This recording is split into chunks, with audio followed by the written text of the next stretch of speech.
Hello, good morning students. जैसे कि आप जानते हो, आज हम एक पॉइंट पढ़ने जा रहे हैं जिसका नाम है the pandemic. Do you no pandemic? Pandemic एक पैंडेमिक डिजीज थी which was spread all over the world in 2019। और जो पैंडेमिक में बुरे हालात हो गए, जो पैंडेमिक में बहुत सारे ये जो हमें देखने को मिला, वो माहौल देखकर ये जो ऑथर है, ये जो पॉइंट है, इसने ये पॉइंट पेन डाउन की है। तो इसमें ये क्या बताने जा रहा है? इसमें हमें ये बताने जा रहा है कि एक इंसान उस टाइम पेंडेमिक के दौरान विश करता था, तमन्ना करता था कि मैं पड़ोसी के घर जाऊं, उनका दरवाजा खटखटाऊं और ये जो फेस्टिवल्स उस टाइम थे और उनको सेलिब्रेट करने में इंसान ने जो सोचा था वो नहीं कर पाया, क्योंकि बुरे हालात थे, हालात ठीक नहीं थे। तो सारा उसने जो भी कुछ देखा उसने वो सारा इस फॉर्म में मेंशन किया। ये हमें क्लियरली बताता है कि ये जो पैंडेमिक है, पैंडेमिक के दौरान हमें इसने यहाँ पे कुछ वर्ड्स इस्तेमाल किए हैं। जैसे मैंने यहाँ पे लिखा है city of paradise, city of temple. City of paradise Kashmir के लिए इसने यहाँ पे इस्तेमाल किया है और सिटी ऑफ टेंपल उसने जम्मू के लिए इस्तेमाल किया है। तो खाली यहाँ पे उसने ये वाज़िया तौर पर बताया है कि हर तरफ चारों तरफ मातम ही मातम था। इवन कि उस वक्त के जो हालात थे, हम एक दूसरे के घर नहीं जा पाते थे। अगर कोई डेड बॉडी हुआ करती थी, चाहे वो शमशान थे, चाहे वो कब्रिस्तान थे, वहां पे वो जो जगह थी वो खाली नहीं थी। सारे लोग अपने घरों में बैठे थे। इवन की जो फैमिली मेंबर्स थे उनको भी क्या करना होता था, वो भी अलग अलग बैठते थे। अगर कोई मर भी जाता था तो डेफिनेटली जो आखिरी रसूमात हुआ करते थे या आखिरी तदाफीन हम जिनको कहेंगे, तो डेफिनेटली क्या हुआ करता था, वो भी अंजाम नहीं दे पाते थे, ओनली बिकॉज ऑफ पैंडेमिक। सो आप पेज नंबर 152 निकालिए, वहां पे पैंडेमिक पोएम है, हम ये रीड आउट करेंगे। तो इसके साथ मैं आपको ये बताऊंगा।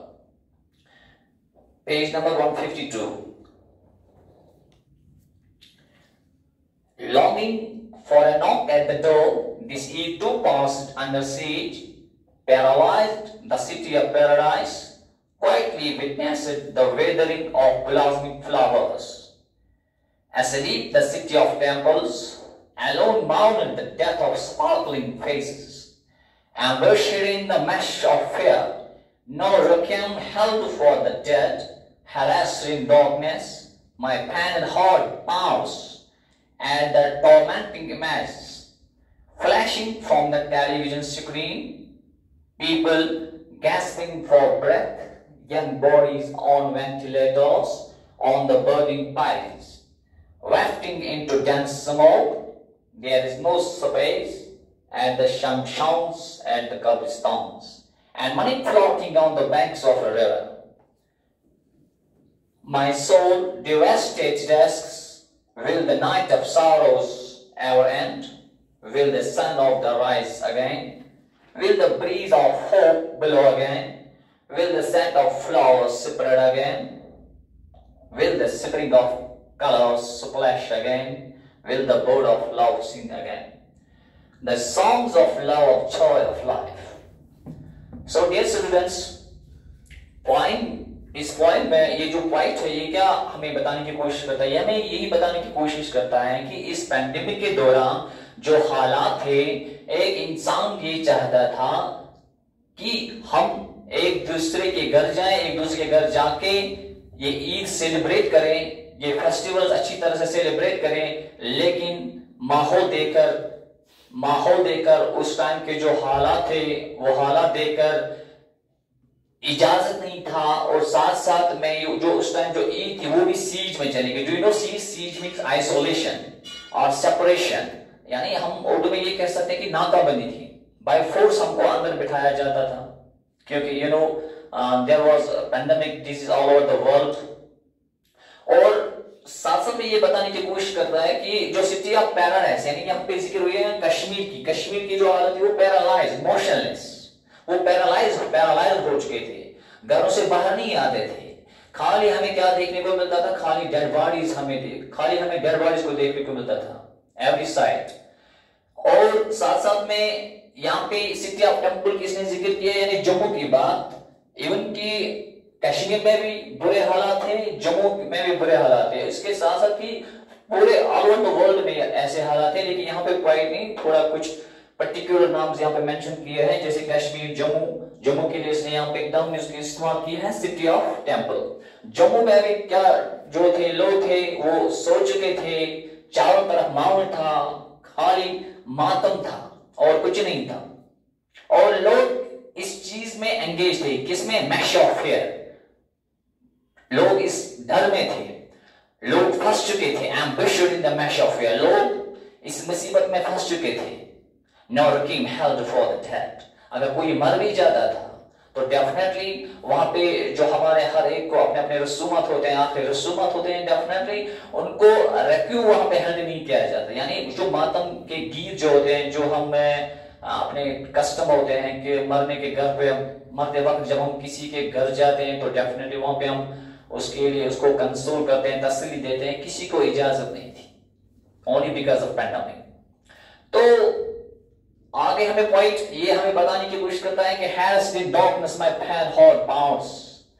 पॉइंट हमें ये बताने की कोशिश करता है कि खाली जब मैं ये सारा माहौल देखता था तो मुझे क्या होता, मेरा दिल धड़कता था, मेरा दिल घबराता था सारा ये माहौल देखकर। तो मैं ये बर्दाश्त नहीं करता था, क्योंकि जब भी मैं लोगों की तरफ देखता था मुझे टॉर्मेंटिंग इमेजेस नजर आते थे, मुझे पेंसिव फेस नजर आते थे, मुझे ग्लूमी फेस नजर आते थे। लोग वोरी में थे और आधे लोग ऐसे भी थे, आपको पता है कि लोगों को, जिन लोगों को वो नेगेटिव निकलता था, डेफिनेटली उनको उनके लिए क्वारंटीन के लिए जगह थी 14 डेज और 20 डेज के लिए। सो डेफिनेटली यहाँ पे कह रहा है कि कुछ लोग ऐसे थे जिनको क्या था कि वो तो पूरी तरह से उनको एयर नहीं था, बैड उनको वेंटिलेटर्स पे लिया जाता था, जो आर्टिफिशियल रेस्पिरेशन वहां पे उनको मिलती थी। सो डेफिनेटली अब साथ साथ में ये बताने की कोशिश करता है कि और जब कब्रिस्तान में जगह मौजूद नहीं थी, शमशान में जगह मौजूद नहीं थी, इवन की पायरीज को जब जमा किया जाता, pyre is a one kind of wood, heap of woods. और कुछ लोग ऐसे हैं जो अपने मर्दों को जलाते हैं मरने के। ये पॉइंट हमें ये बताने की कोशिश करता है कि इस नाइट में हमें सिर्फ क्या देखने को मिला, मातम ही मातम। और पायरीज जब कोई मर जाता था और जिसकी बॉडी को जलाया जाता था वहां पे डेंस स्मोक था, और इस डेंस स्मोक में हम एक जगह से दूसरी जगह नहीं जा पाते। It was very difficult for us to go one place to other और to see something. Dense smoke था। और साथ साथ में ये हमें बताने की कोशिश करता है, अपने आप से बात करता है कि अब मैं पूरी तरह से तबाह हो चुका था, अब मेरा जो सोल है पूरी तरह से तबाह हो चुका था। अब ये अपने आप से बातें करता है कि will it be possible for me to see the world, to see the scenery, to see the greenery, to see the beauty of this world. अब अपने आप से बातें करता है कि क्या ऐसा हो सकता है कि सन ऑफ लाइफ फिर से राइज होगा, क्या ऐसा होगा कि फिर से प्रिंट ऑफ कलर्स फिर से हमें देखने को मिलेंगे, क्या ऐसा होगा कि जो बर्ड्स हैं जो ये सिंगिंग करते थे, चहचहाते थे, क्या will it be possible for me to take the taste of such things, और will it be possible for me to end the night of sorrows. क्या ये पॉसिबल हो सकता है, जो गम भरी रात, जो गम वाली रात, क्या ये खत्म हो, क्या उनका खात्मा हो सकता है। आप हम पॉइंट हमें यही बताने की कोशिश करता है कि क्या ऐसा हमारे नसीब में होगा कि ये जो ब्लेसिंग्स है, जॉय है, हेल्थ है या ब्राइट डेज है, क्या ये चीजें हमें देखने को मिलेंगी। सो इस तरह से बच्चों आपको पता होगा कि इसका जो इंट्रोडक्शन है, तो मैंने यहाँ पे लिखा है the poem talks about the hot times during the pandemic describing a city passing loss, death. The speaker's emotional pan, it ends with questions about hope and whether better days will come. So ये थी आपकी point. तो इंशाल्लाह आप last अब इसके questions हैं, इंशाल्लाह I will show these questions in next video. Till then, thank you.